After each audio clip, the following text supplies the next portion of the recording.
রাজধানীতে নারীদের নিরাপদে যাতায়াতের কথা চিন্তা করে আগামী 6 মাসের মধ্যে ইলেকট্রিক বাস নামানোর নির্দেশনা দিয়েছেন প্রধানমন্ত্রী Tarique Rahman.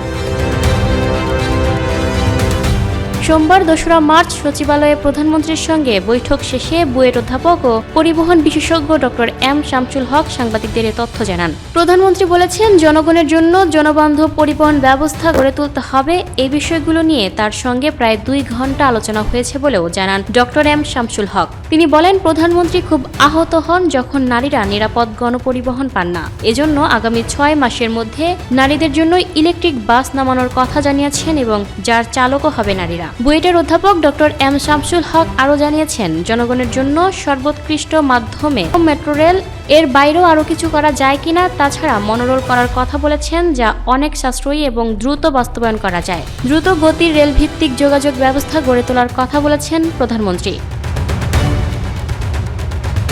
Lucky Akter, people voice television, Dhaka.